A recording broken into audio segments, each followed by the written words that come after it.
শিখা TV পিছে আপনাকে আবারও স্বাগতম।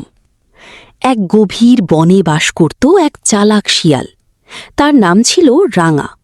সব প্রাণী তাকে চিনত, কেউ ভয় পেত, কেউ আবার সম্মান করত। একদিন বনে ভয়ঙ্কর খরা পড়ল। পুকুর শুকিয়ে গেল, নদীর জল কমে গেল, সব প্রাণী পানির জন্য ছুটোছুটি শুরু করল।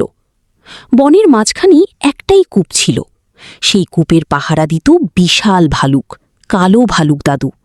সে কাউকে সহজে পানি নিতে দিত না, বলতো, আগে আমাকে কুস্তিতে হারাও, তারপর পানি পাবে।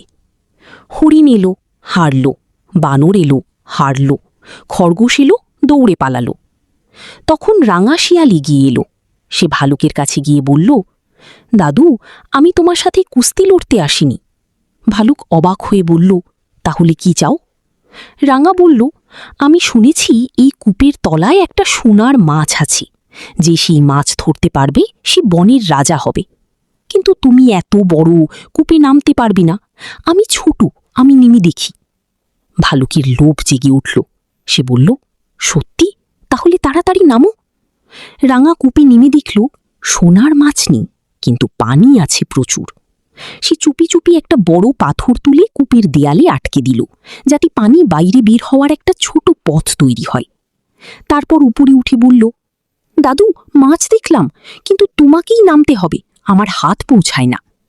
ভালুক লোভে পড়ে কূপে নামার চেষ্টা করতেই ধপাস, সে আটকে গেল মাঝপথে। তার বিশাল শরীর কূপের মুখ আটকে দিল। এই ফাঁকে রাঙা শিয়াল সব প্রাণীকে ডেকে বলল, ভাই সব, পানির পথ খোলা, এসো।